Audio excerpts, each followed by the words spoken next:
The ink had barely dried on the last rejection letter when Grace Sutton decided she had nothing left to lose.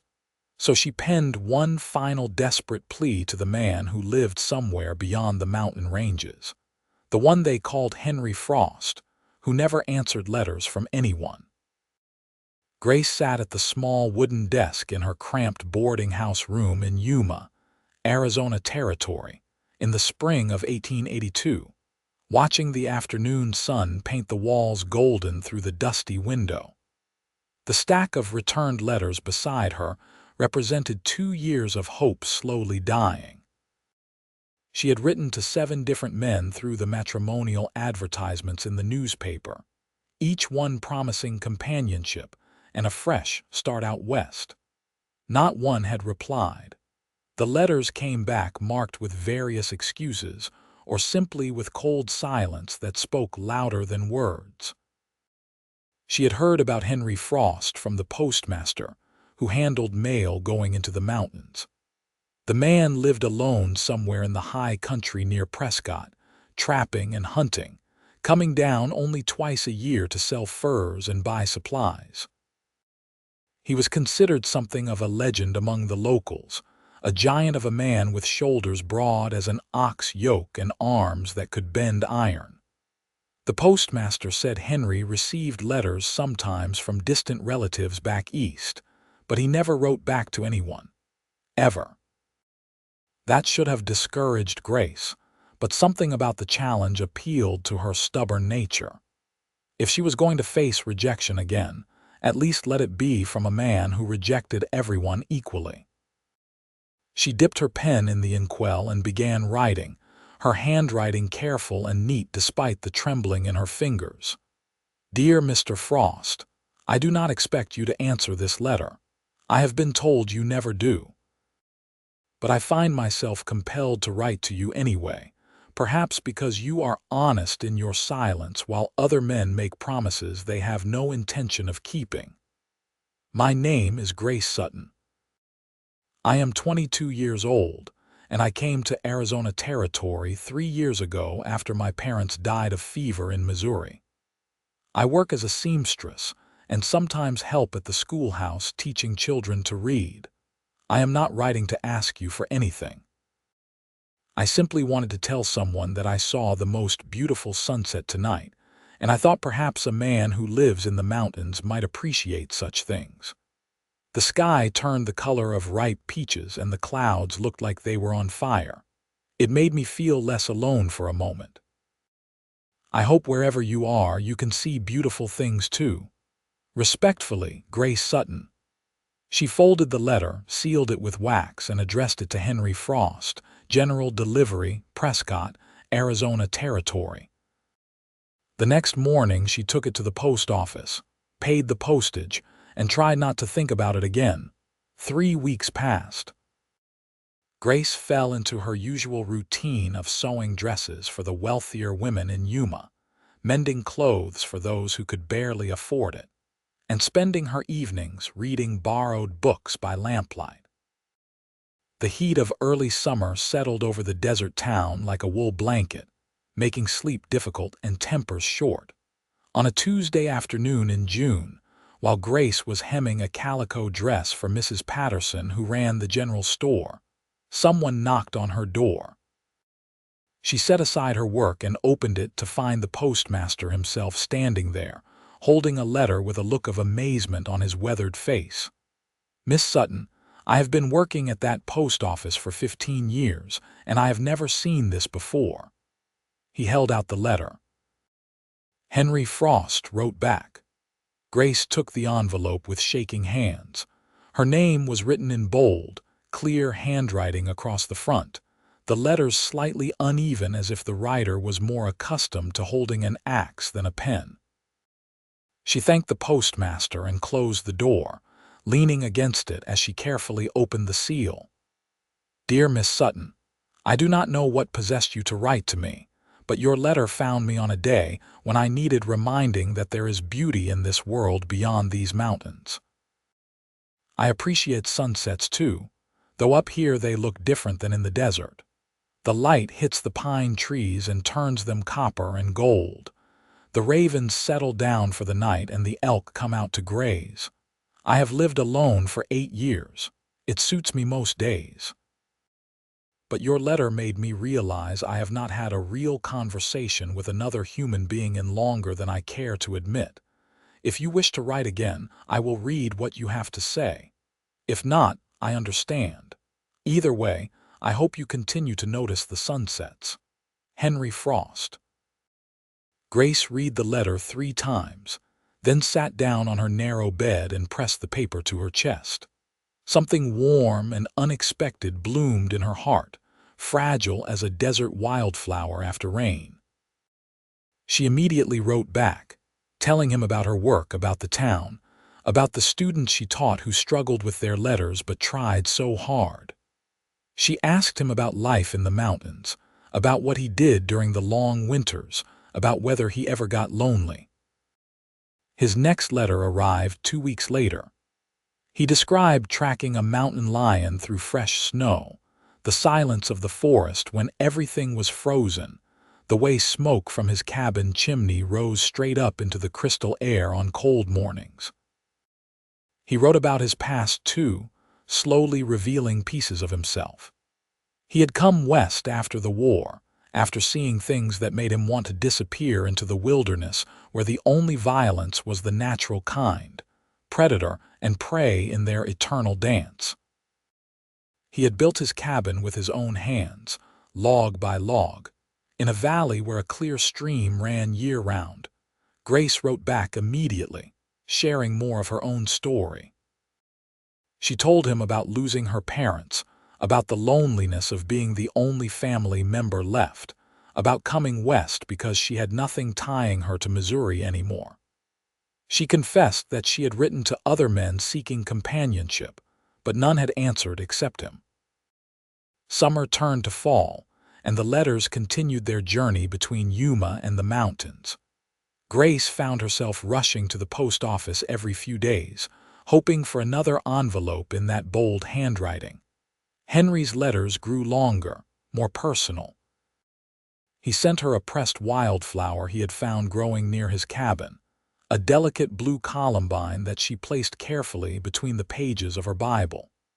She sent him a handkerchief she had embroidered with a pattern of pine trees, guessing at what they looked like from his descriptions. In October, Henry wrote something that made Grace's heart race. "Miss Sutton, I have read and reread every letter you have sent me. I keep them in a wooden box beside my bed. Sometimes in the evening I take them out and read them again, and I hear your voice in my head even though I have never heard it with my ears. I think about you often.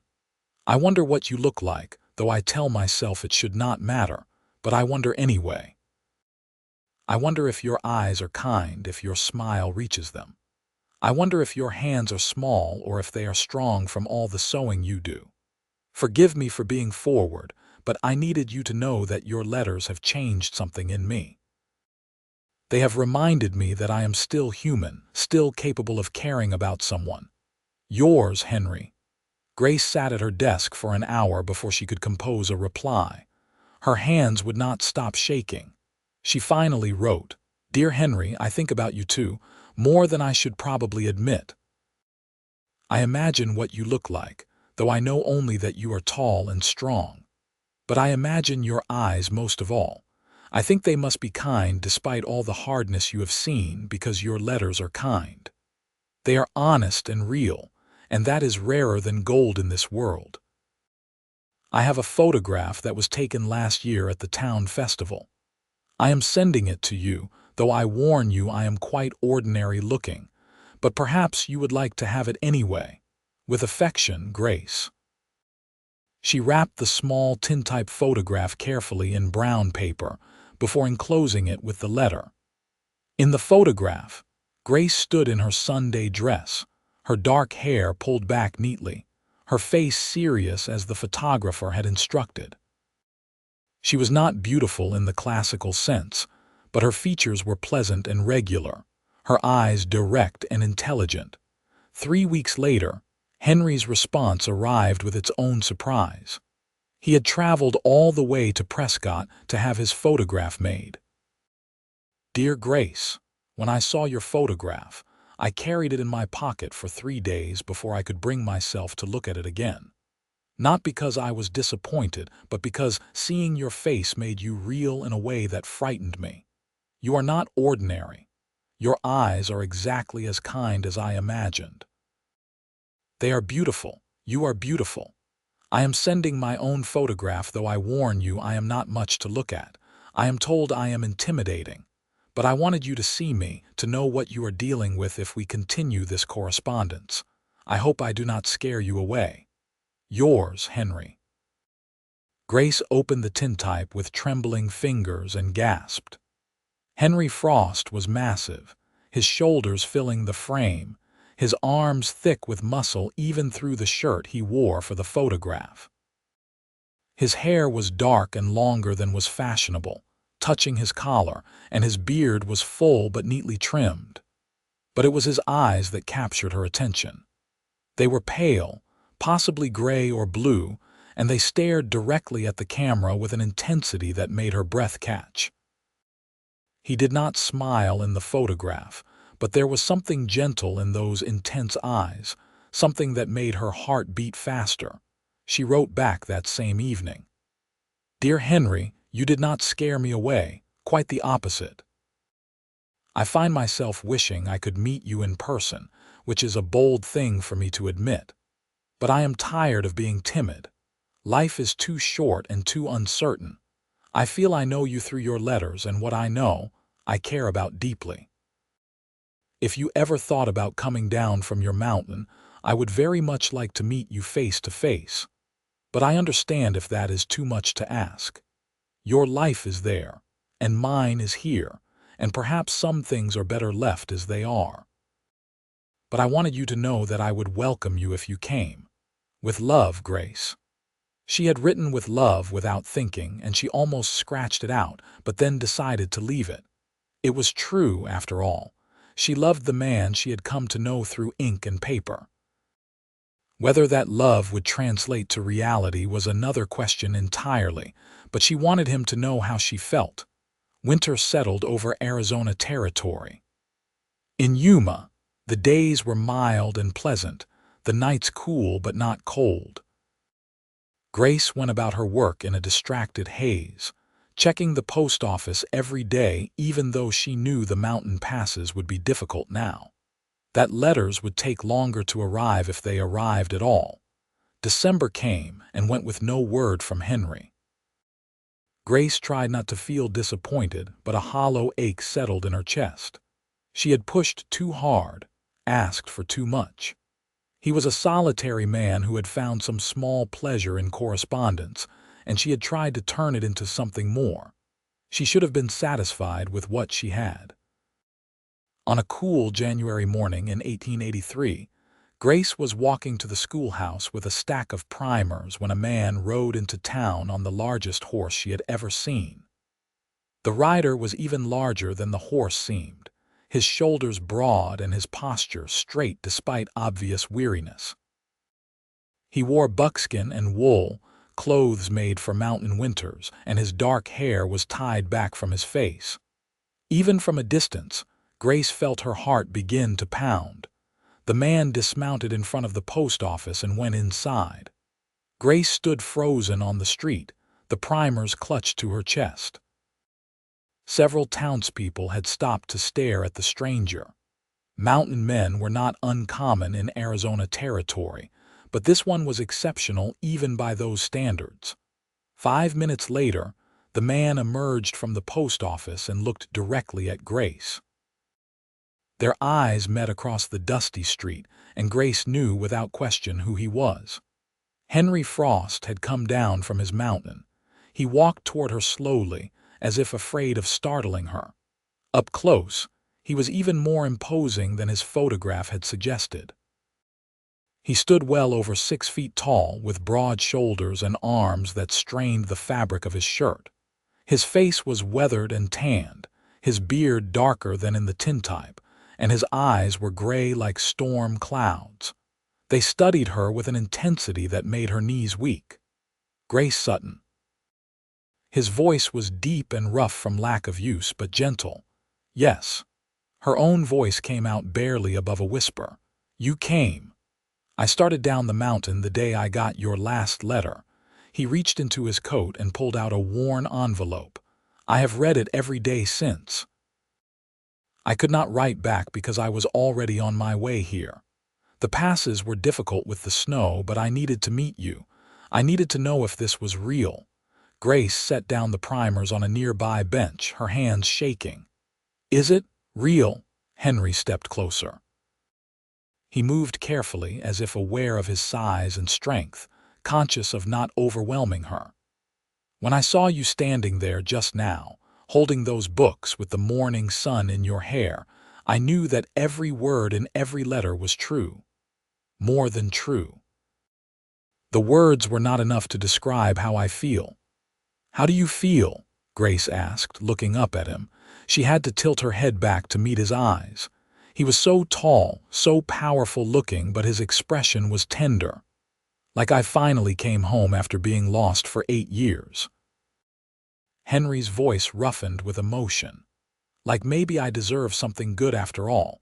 Like maybe I can be the kind of man who gets to stand in the sunshine with a woman like you. Grace felt tears prick her eyes. You rode all this way in winter just to meet me. I would have walked through fire. He said it simply, as if it was obvious. Grace, I know we have only written letters.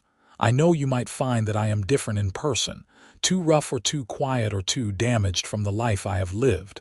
But I had to try. I had to see if what I feel when I read your words is something that could exist in the real world. Grace reached out and took his hand. It was enormous, calloused and scarred, warm and strong.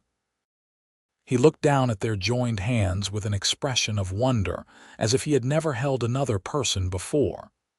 I am so glad you came, Grace said, squeezing his hand. I was afraid I had scared you away with my boldness. You did scare me, Henry admitted, but not in the way you think. You scared me because you made me want things I thought I had given up on. A home that is more than just a cabin, someone to talk to at the end of the day, a reason to come down from the mountain. They stood there in the street, holding hands while curious townspeople watched from doorways and windows. Grace knew there would be talk, that people would ask questions, but she found she did not care. This man had traveled through mountain passes in winter to meet her. This man had written her letters filled with honesty and tenderness when no one else had bothered to respond. This man looked at her like she was something precious and rare. Would you like to walk with me? Grace asked. I need to take these primers to the schoolhouse, but after that, I have some time before I need to start sewing. I would like that very much. Henry picked up the stack of books with one hand as if they weighed nothing. Lead the way. They walked through Yuma together, Grace showing him the town while people stared openly at the imposing stranger. She took him to the schoolhouse where she helped teach reading 3 mornings a week.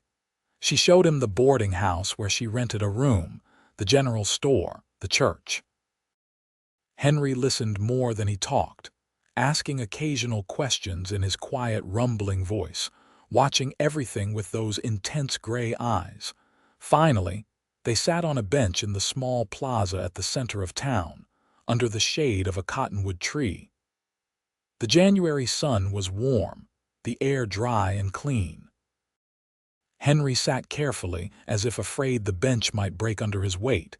He had not let go of Grace's hand since she first took it. Tell me about your mountain, Grace said. I want to hear about it in your own words, not just written ones. Henry was quiet for a moment, gathering his thoughts. It is beautiful. Harsh sometimes, especially in winter, but beautiful. The cabin sits in a valley with a stream running through it. Pine and fir trees all around. In summer, the meadows fill with wildflowers. In fall, the aspens turn gold. I hunt and trap, cure meat for winter, chop firewood. It is a simple life, a solitary one, or it was until your letters started arriving. You think you could ever leave it? Grace asked carefully. Could you live somewhere like this? Henry turned to look at her fully. I have been asking myself that question for the past 3 weeks on the trail, and I realized something. The mountain was where I went to hide from the world, from the memories, from the war, and all the ugliness I saw. It was a refuge, but I do not need to hide anymore. Your letters reminded me that there is more to life than just surviving. There is beauty and kindness and connection. So yes, I could leave the mountain, if I had a reason to. What would be reason enough? Grace's heart was pounding so hard she was sure he could hear it. You, Henry said simply. You would be reason enough. Grace felt tears spill down her cheeks. I feel like I am dreaming, like I will wake up and find out you never came, that you never wrote back to my first letter. Henry reached up with his free hand and gently wiped away her tears with his thumb. His touch was surprisingly tender given the size and roughness of his hands. This is real, I am here, and if you will have me, I would like to stay. Just like that. You have only known me a few hours in person. I have known you for months through your letters, Henry said. I know you are kind to children who struggle with learning. I know you notice sunsets. I know you embroider pine trees even though you have never seen one in person. I know you are brave enough to write to a stranger who never answers letters. I know you are honest enough to tell me when you had written to other men who ignored you. I know your favorite color is blue like columbines. I know you hum while you sew. I know you sometimes feel lonely even in a crowded room. I know you are strong and stubborn and determined. What else do I need to know? Grace laughed through her tears. You remember everything I wrote, every word. Henry's expression was utterly serious. I have read those letters dozens of times. They are mapped in my memory.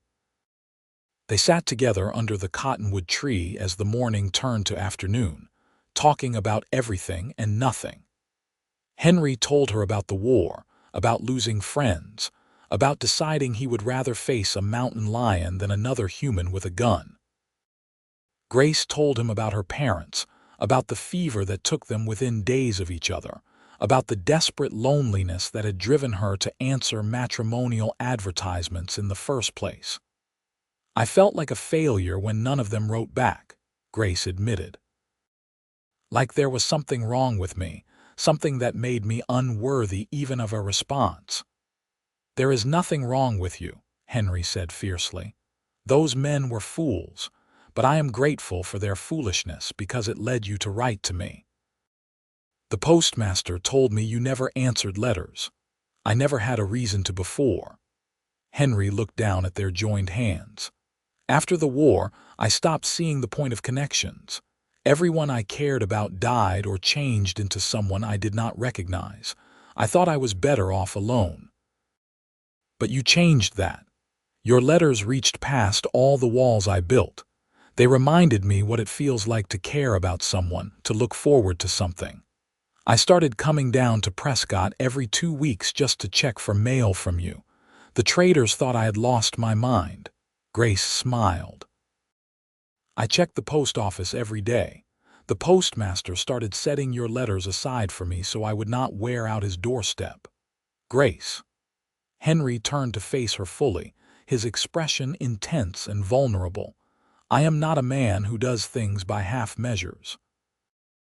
If we do this, if we take this chance on each other, I am all in. I will court you properly, give you time to be sure, but you should know that I am already sure. I knew when I read your first letter that you were different. I knew halfway here that I was making the right choice. And I know now, sitting here with you, that I want to spend the rest of my life making you happy. Grace's breath caught. That is quite a declaration for someone you just met in person a few hours ago. I know. Henry did not look away from her eyes. Does it scare you? A little, Grace admitted, but it also makes me happier than I have been in years, maybe ever. Then let me do this right. Henry stood and pulled her gently to her feet. Grace Sutton, may I court you, may I take you to dinner, walk with you in the evenings, get to know you properly. May I prove to you that what we have in letters can be even better in person?" "Yes," Grace said without hesitation. "Yes to all of it." Henry smiled for the first time since arriving in Yuma, and the transformation was remarkable. His stern face softened, his eyes warmed, and Grace felt her heart turn over in her chest.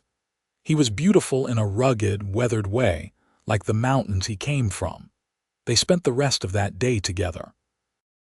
Henry checked into the boarding house, paying for a room on the ground floor, as far from Grace's room as possible to preserve propriety. The landlady, Mrs. Chen, looked him over with a critical eye, but seemed satisfied when Grace explained he was a friend who had come to visit. Over the next weeks, Henry courted Grace with a single-minded determination that both delighted and amazed her. He showed up every morning to walk her to the schoolhouse, carrying her books and supplies. He sat in the back of the classroom and watched her teach, his massive frame folded onto a too-small chair, his expression intent. The children were terrified of him at first, but they gradually warmed up when they saw how gently he treated Miss Sutton. Henry proved to be surprisingly good with the younger students who struggled with reading. He had patience that Grace had not expected, and a way of explaining things that made sense to children who learned differently. One little boy who had been unable to grasp his letters suddenly understood when Henry compared them to animal tracks, each one unique and meaningful. In the evenings, they walked together through the streets of Yuma, talking about everything under the sun. Henry told her stories about the mountain, about tracking game and reading weather, about the year a late spring snowstorm trapped him in his cabin for 2 weeks. Grace told him about the women she sewed for, their petty dramas and occasional kindnesses, about her dreams of maybe opening her own dress shop someday. "You should do it," Henry encouraged. "You have the skill and the head for business. What is stopping you?" "Money, mostly," Grace admitted. "And courage, if I am being honest. It seems like such a big thing to attempt alone." "You would not be alone." Henry said it quietly but with conviction. "Whatever you want to do, I will help you make it happen." Grace stopped walking and turned to face him. They were on the outskirts of town, where the buildings gave way to desert scrub and the sky stretched endless overhead. The sunset painted everything gold and pink. "You cannot promise things like that. You barely know me." "I know enough." Henry cupped her face gently in his enormous hands. "Grace, I am going to say something that might be too soon, too fast, but I cannot keep it inside anymore. I love you. I loved you before I met you through your words. And now that I know you in person, I love you even more. You do not have to say it back. I just needed you to know." Grace reached up and covered his hands with hers. "It is too soon. It is too fast. It makes no logical sense. But I love you too, Henry Frost. I think I started falling in love with you the day you sent me that pressed flower, but I was afraid to admit it." Henry bent down slowly, giving her every chance to pull away. When she did not, he kissed her softly, reverently, as if she was something infinitely precious. It was Grace's first real kiss, and it was everything she had dreamed of and more. His lips were warm and gentle, his beard soft against her skin, and she felt the kiss all the way down to her toes. When they finally pulled apart, both breathing hard, Henry rested his forehead against hers. "Marry me," he whispered.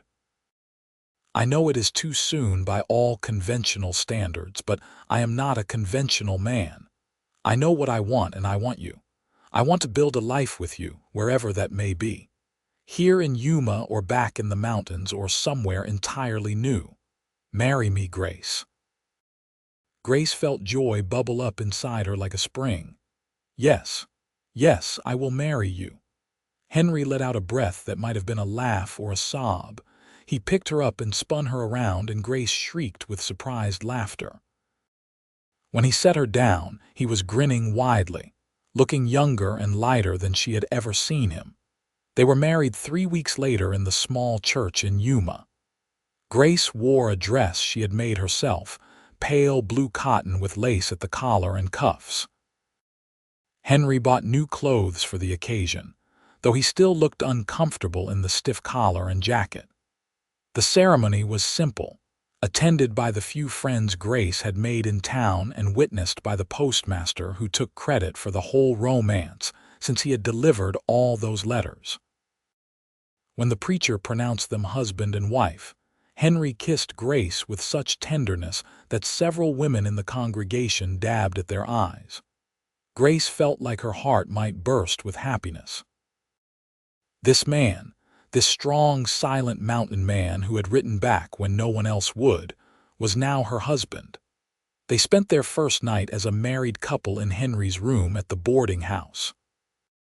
He was nervous, Grace could tell, his hands shaking slightly as he helped her with the buttons on her dress. "I want to be gentle with you," he said softly. "Tell me if I do anything wrong." "I will," Grace promised. She was nervous too, but not afraid. Henry had proven himself gentle and patient in everything else. She trusted him. He made love to her slowly, carefully, murmuring endearments against her skin, making sure she was comfortable at every step. Grace had heard horror stories from other women about their wedding nights, but there was nothing frightening about being with Henry. He was tender and attentive, putting her pleasure before his own, and by the time the evening was over, Grace felt cherished in a way she had never experienced before. Afterward, they lay tangled together in the narrow bed, Henry's large body curled protectively around hers. Grace traced the scars on his chest, old wounds from the war and from years of hard living in the mountains. "Tell me about these," she said softly. Henry was quiet for a long moment. "That one is from a bullet at Shiloh.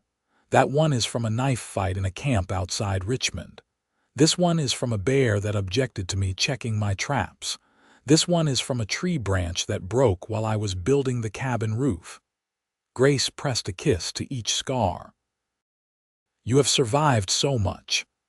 "I survived so I could find you," Henry said, tightening his arms around her.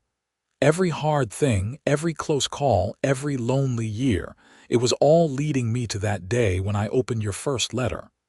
They talked late into the night, making plans for their future. Henry suggested they go to his cabin in the mountains, at least for a while, so Grace could see the life he had built there. If she hated it, they would figure out something else. Maybe settle somewhere between Yuma and the high country. But he wanted her to experience the mountain before she decided. "When can we leave?" Grace asked, surprising herself with her eagerness. "As soon as you are ready. Spring is the best time to make the journey.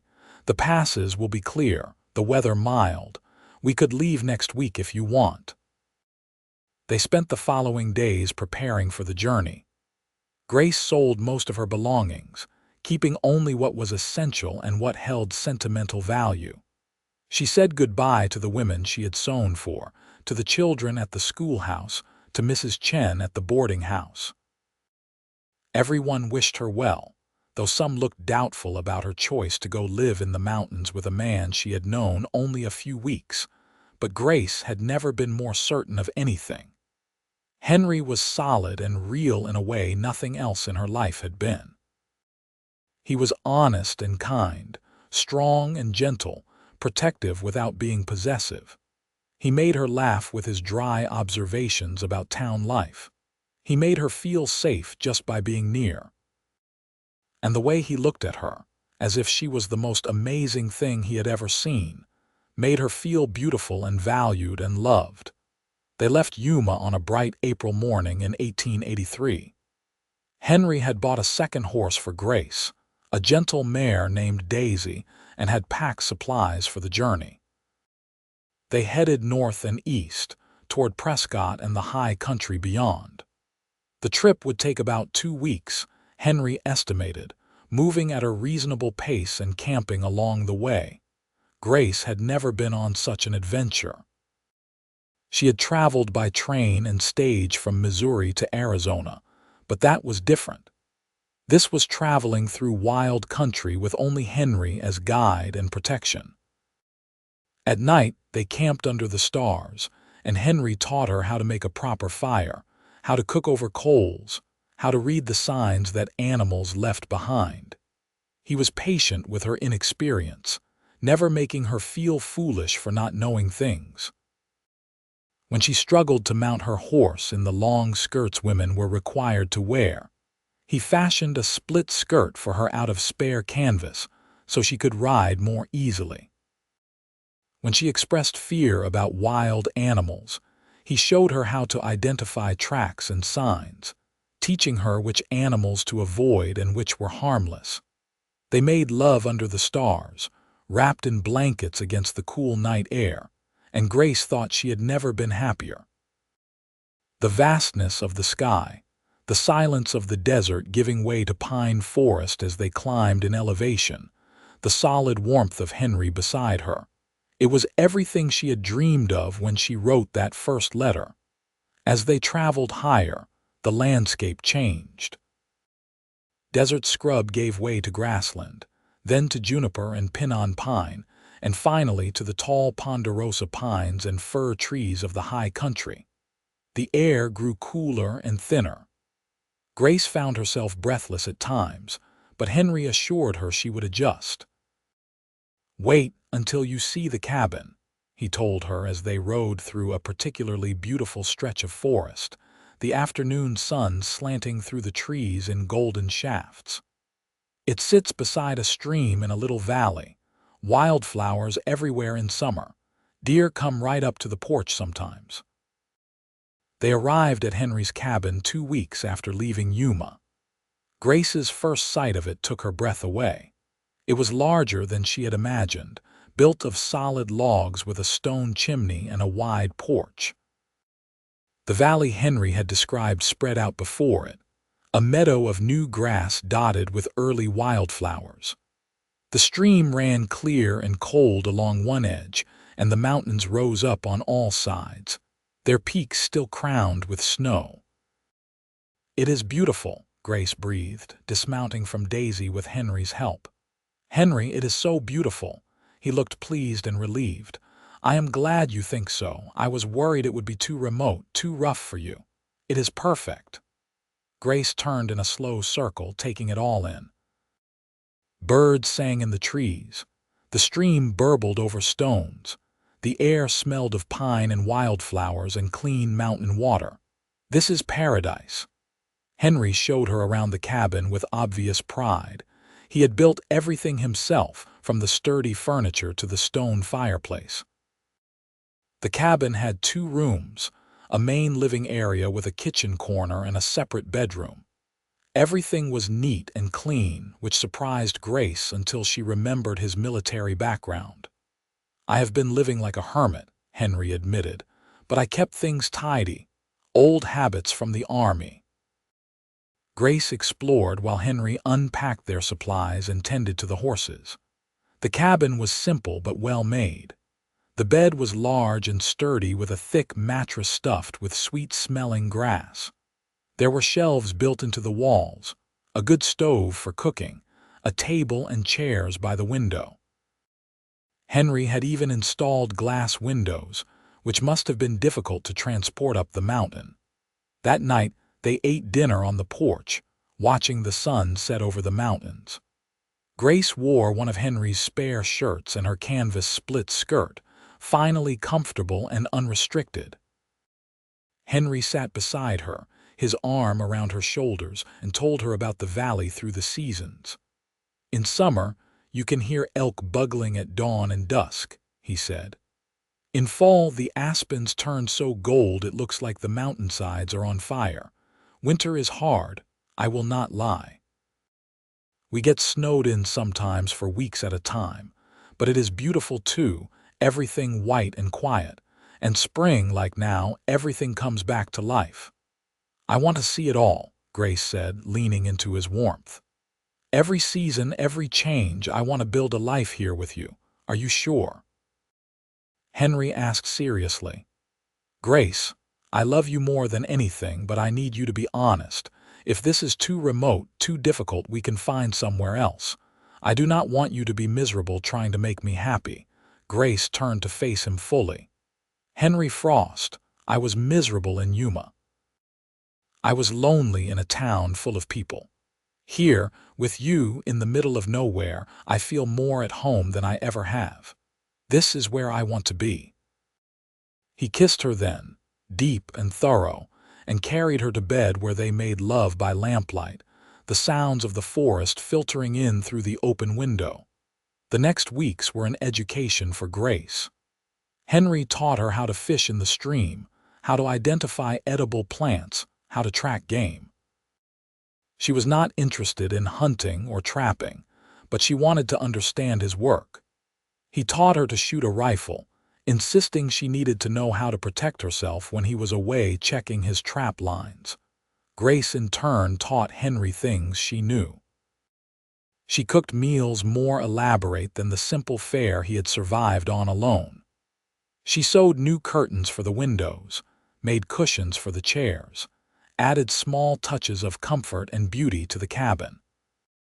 She started a garden beside the cabin, planting seeds she had brought from Yuma, vegetables that would grow in the short mountain summer. They fell into a rhythm, a partnership that felt natural and right. Henry checked his traps in the early morning, returning by mid-morning to help Grace with whatever projects she had started. In the afternoons, they explored the valley together or worked on improvements to the cabin. Henry built Grace a proper work table so she could continue sewing. They talked about maybe raising chickens, getting a milk cow, making the homestead more self-sufficient. Summer arrived in full glory. The meadow exploded with wildflowers, every color imaginable. Grace spent hours wandering through them, gathering bouquets for the cabin, pressing flowers to send in letters to acquaintances back in Yuma. The weather was perfect, warm days and cool nights, and they often slept with the windows open to the mountain air. Grace discovered she was pregnant in late July. She had suspected for a few weeks, but when she missed her second monthly course, she was certain. She told Henry one evening as they sat on the porch watching the stars emerge. "I am going to have a baby," she said simply. Henry went very still beside her. Then he turned to look at her, his expression a mixture of joy and fear. "Are you sure?" "Yes, I think it will be born in late winter or early spring." Henry pulled her into his arms, holding her so tight she could barely breathe. "A baby," he whispered against her hair. "Grace, we are going to have a baby." "Are you happy?" she asked, hearing the tremor in his voice. Happy does not begin to cover it. Henry pulled back to look at her face. "I am terrified and thrilled and amazed all at once. You are going to be a mother." "I am going to be a father. We made a new life together." "You will be a wonderful father," Grace said, cupping his bearded cheek. "You are so patient and kind. Our child will be lucky to have you." Henry's eyes glistened with tears. "I want to be worthy of this, of you and our baby. I want to be the kind of father I never had, the kind of man who makes his family feel safe and loved." "You already are that man," Grace assured him. The pregnancy progressed smoothly through summer and into fall. Grace felt well most days, though the altitude sometimes made her breathless. Henry became even more protective, insisting she not overtax herself, bringing her water and snacks constantly, watching her with anxious eyes. "I am pregnant, not broken," Grace told him with exasperated affection when he tried to carry her over a small puddle. "I know," Henry said sheepishly. "But you are carrying our child. Let me take care of you." Autumn painted the mountains in brilliant golds and reds. Grace had never seen anything so beautiful. They harvested the garden, preserved and stored food for winter, prepared for the baby's arrival. Henry built a cradle from smooth pine wood, sanding it until it was soft as silk. Grace sewed tiny clothes, blankets, diapers, everything they would need. In early November, Henry rode down to Prescott to make arrangements with the doctor there. The man agreed to come up to the cabin when Grace's time came, provided the weather allowed. If winter storms made the trip impossible, Henry would have to deliver the baby himself. The thought terrified them both, but Henry bought medical texts and studied them carefully, determined to be prepared for any eventuality. The first snow fell in mid-November, light flurries that dusted the meadow and trees. Grace stood on the porch wrapped in a shawl, watching the flakes drift down, feeling their baby move inside her. Henry came up behind her and wrapped his arms around them both. "What are you thinking?" he asked. "That I am happier than I ever imagined possible," Grace said. "A year ago I was alone in Yuma, convinced no one would ever want me. And now I am here with you, carrying our child, watching the first snow fall on the most beautiful place I have ever seen. It feels like a dream." "It is real," Henry assured her. "This is our life now, our home, our family." Winter settled over the mountains in earnest. They were snowed in for days at a time, but Grace did not mind. The cabin was warm and cozy, their supplies were ample, and she had Henry beside her. They spent long evenings by the fire, reading aloud to each other, making plans for the baby. Simply being together, Grace's belly grew round and tight. The baby moved constantly, and Henry loved to place his large hands on her stomach and feel the kicks and rolls. "Strong already," he said with pride, "just like the mother." In late February, when the snow lay deep outside and the wind howled around the cabin eaves, Grace went into labor. Henry tried to ride for the doctor, but the storm was too fierce. He returned to the cabin covered in snow, his face set with determination. "I can do this," he told Grace, though she heard the fear beneath his confident tone. "We can do this. I have read the books. I know what to expect." Grace was terrified but tried to stay calm. Women had been having babies since the beginning of time, many of them in worse circumstances than this. She had Henry, who loved her and would do everything in his power to keep her and the baby safe. It would be enough. It had to be. The labor lasted through the night and into the following day. Henry stayed beside her the entire time, holding her hand, wiping her forehead with cool cloths, encouraging her when she wanted to give up. He was gentle and steady, his calm strength helping her through each contraction. Finally, as the storm outside began to clear and pale winter sunlight filtered through the windows, their son was born. Henry caught him with shaking hands, cleared his airway as the medical books had instructed, and placed the tiny, wriggling baby on Grace's chest. "A boy," Henry said, his voice rough with emotion. "Grace, we have a son." Grace held her baby, exhausted and overwhelmed and so full of love she thought she might burst. The baby was perfect, small but healthy, with a strong cry and a full head of dark hair like his father. Henry cut the cord and cleaned them both up with tender care, then wrapped the baby in the softest blanket Grace had sewn. They named him Thomas, after Grace's father.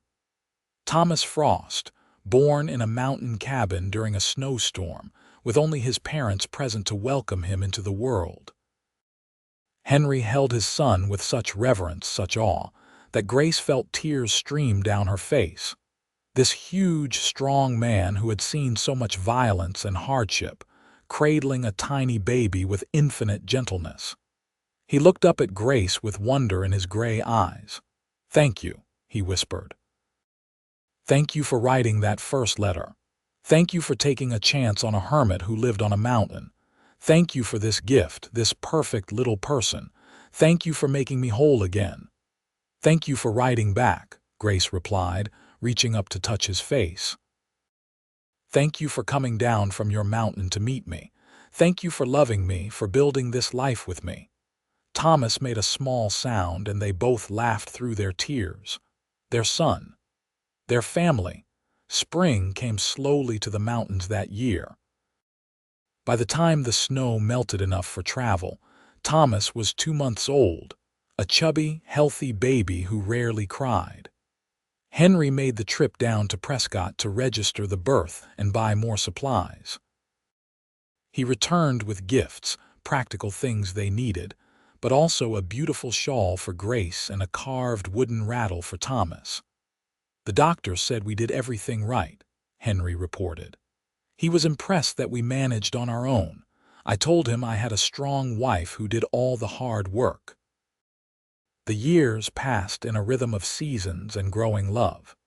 Thomas learned to walk, holding onto his father's huge hands for balance. Grace taught him to read using the same patience she had shown her students in Yuma. Henry taught him about the forest and animals and how to live in harmony with the wild places. When Thomas was 3, Grace gave birth to a daughter they named Elizabeth, after Henry's mother who had died when he was young. Elizabeth had Grace's dark hair and Henry's gray eyes, and she was fierce and fearless from the beginning. Henry said she got that from her mother too. The cabin was expanded to make room for the growing family. Henry added another bedroom, a bigger porch, eventually a small barn for the chickens and milk cow they acquired. The homestead became more established, more permanent. Grace started taking in sewing work again, packages arriving from Prescott with fabric and instructions, finished pieces sent back with Henry on his supply runs. They traveled to Yuma once when Thomas was 5 and Elizabeth was 2. So Grace could show her family where she had started, where she had written that first desperate letter to a mountain man who never answered anyone. The town had grown, changed, but Grace felt no nostalgia for it.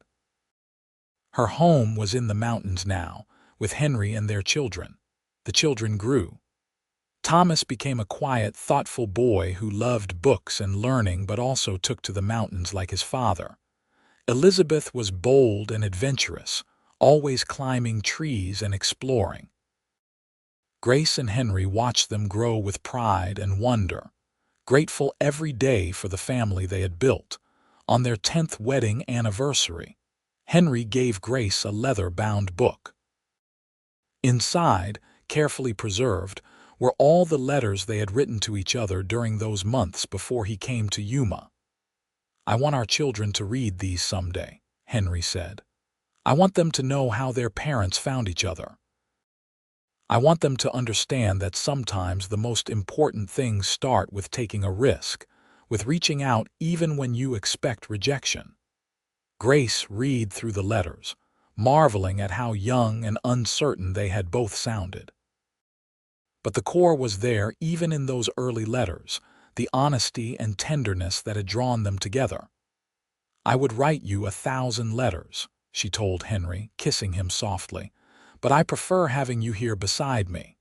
"No more letters needed," Henry agreed, pulling her close. "I am not going anywhere."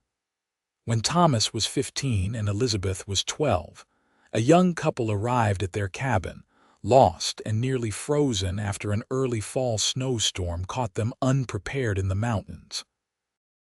Grace and Henry took them in, warmed them, fed them, and kept them safe until the weather cleared. The young woman reminded Grace of herself 10 years earlier, full of hope and fear and determination. "How did you end up in the mountains?" the woman asked Grace while they prepared dinner together. Grace told her the story, about the letters that never got answered, about writing to a mountain man who never replied to anyone, about Henry coming down from the mountain to meet her. The woman listened with wide eyes. "That is the most romantic thing I have ever heard," she said. "You were so brave to take that chance." "I was desperate," Grace said honestly.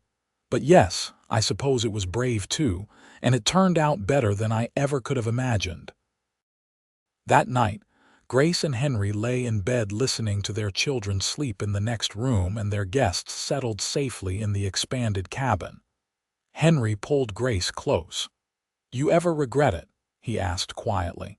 leaving civilization behind.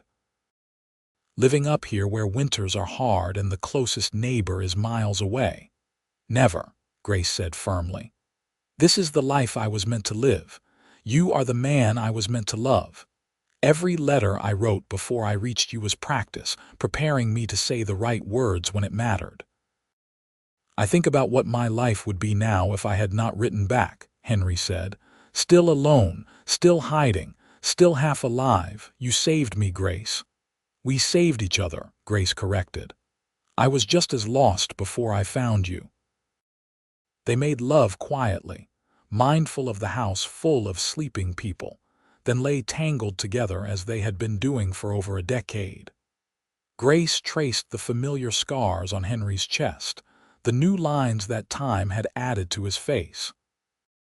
He was 40 now, his beard showing threads of silver, but to her he was as beautiful as the day he rode into Yuma.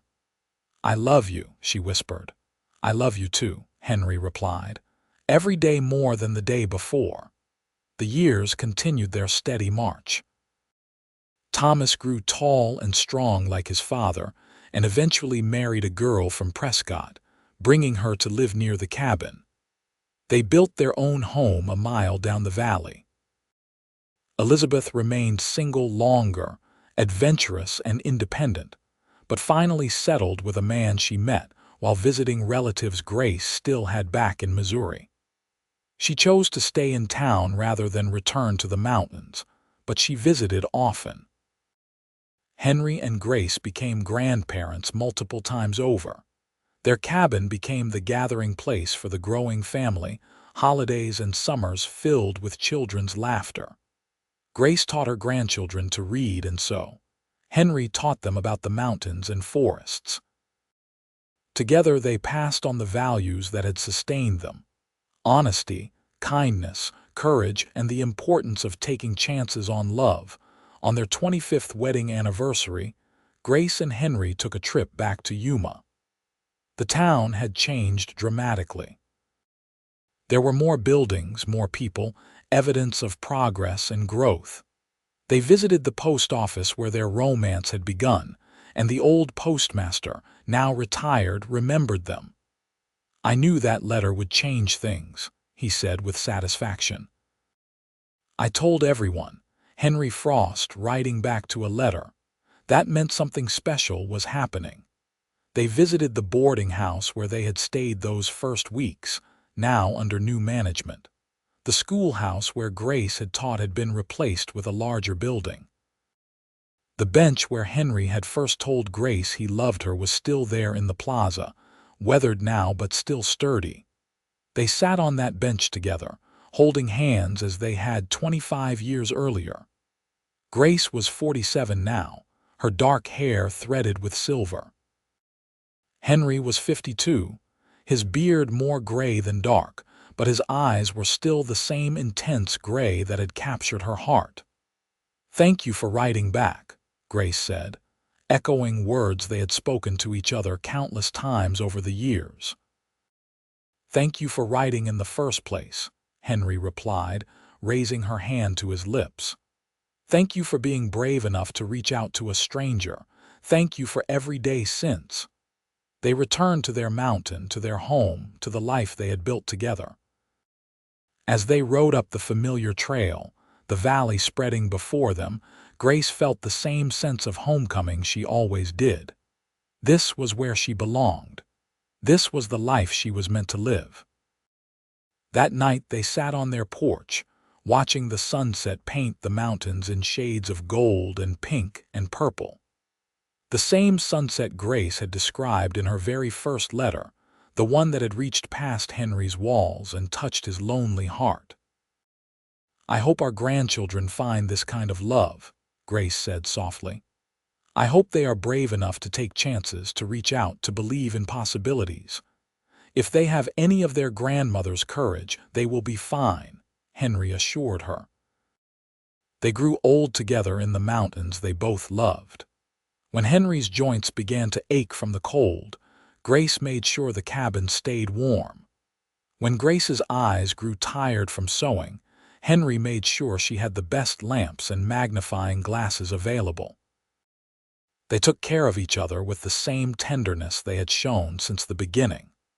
On a summer evening in 1923, 40 years after Henry had ridden into Yuma to meet the woman who had written to him, they sat together on their porch watching their great-grandchildren play in the meadow. Thomas had brought his whole family up for a visit, 3 generations gathering to celebrate Grace and Henry's anniversary. 40 years, Grace marveled. It feels like both forever and no time at all. Best 40 years of my life, Henry said. His voice was raspier now with age, but still gentle when he spoke to her. Every single day with you has been a gift. Tell them our story again, one of the great-grandchildren called. Tell us about the letters. So Henry and Grace told the story one more time, about the girl whose letters never got answered and the mountain man who wrote back. They told it together, finishing each other's sentences, adding details the other forgot, laughing at memories only they shared. The children listened with rapt attention, the same way children always had. It was a good story, a love story, the kind that gave people hope that they too might find someone who saw them, truly saw them, and loved what they found. As the sun set over the mountains and the children were called in for bed, Grace and Henry sat together in the gathering darkness. Henry's arm was around Grace's shoulders, her head rested on his chest, and they breathed in rhythm together as they had for 40 years. No regrets. Henry asked, as he had asked so many times over the decades. Not a single one, Grace replied, as she always did. You were worth every risk, every fear, every moment of uncertainty. You were worth everything. So were you, Henry whispered, pressing a kiss to the top of her head. So were you. They sat together until the stars came out, the same stars that had witnessed their first night together as a married couple, that had watched over them through 4 decades of love and life. They would sit there many more evenings, watching sunsets and stars, holding hands and remembering. Grace Sutton had been a girl whose letters never got answered, lonely and convinced she was unworthy of love. But she had been brave enough to write one more letter, to reach out one more time to a man who never replied to anyone. And Henry Frost had been a man hiding from the world, convinced he was better off alone. But he had been brave enough to write back, to come down from his mountain, to take a chance on love.